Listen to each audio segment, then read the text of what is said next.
ऐसे ही हमें इस बार भी फिर से हर घर तिरंगा फहराना है और इस परंपरा को लगातार आगे बढ़ाना है। इन प्रयासों से हमें अपने कर्तव्यों का बोध होगा, देश की आजादी के लिए दिए गए असंख्य बलिदानों का बोध होगा, आजादी के मूल्य का एहसास होगा।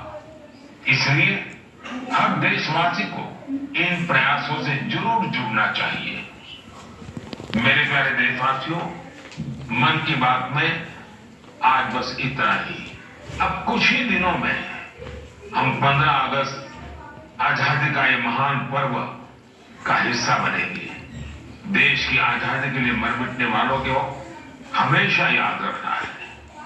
हमें उनके सपनों को सच करने के लिए दिन रात मेहनत करनी है और मन की बात देशवासियों की इसी मेहनत को, उनके सामूहिक प्रयासों को सामने लाने का ही एक माध्यम है। अगली बार कुछ नए विषयों के साथ आपसे मुलाकात। जागरूकता और जिम्मेदारी के साथ जल संरक्षण के लिए नए नए प्रयास कर रहे हैं। आपको याद होगा, कुछ समय पहले मैं एमपी के शहडोल गया था। वहां मेरी मुलाकात पकरिया गांव के आदिवासी भाई बहनों से हुई थी। वहीं पर मेरी उनसे प्रकृति और पानी को बचाने के लिए भी चर्चा हुई थी। अभी मुझे पता चला है कि पकरिया गांव के आदिवासी भाई बहनों ने इसे लेकर काम भी शुरू कर दिया है। यहां प्रशासन की मदद से लोगों ने करीब 100 कुओं को वाटर रिचार्ज सिस्टम में बदल दिया है। बारिश का पानी अब इन कुओं में जाता है और कुओं से ये पानी जमीन के अंदर चला जाता है। इससे इलाके में भू जल स्तर भी धीरे धीरे सुधरेगा। अब सभी गांव वालों ने पूरे क्षेत्र में करीब 800 कुएं को रिचार्ज के लिए उपयोग में लाने का लक्ष्य बनाया है। ऐसी ही एक उत्साहवर्धक खबर यूपी से आई है। कुछ दिन पहले उत्तर प्रदेश में एक दिन में 30 करोड़ पेड़ लगाने का रिकॉर्ड बनाया गया है।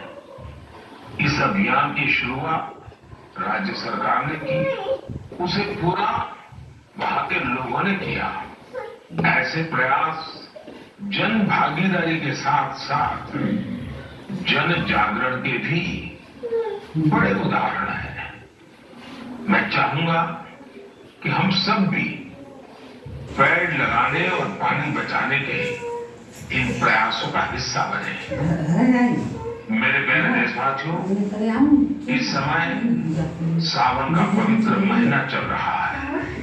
सदाशिव महादेव की साधना आराधना के साथ ही सावन हरियाली और खुशियों से जुड़ा होता है।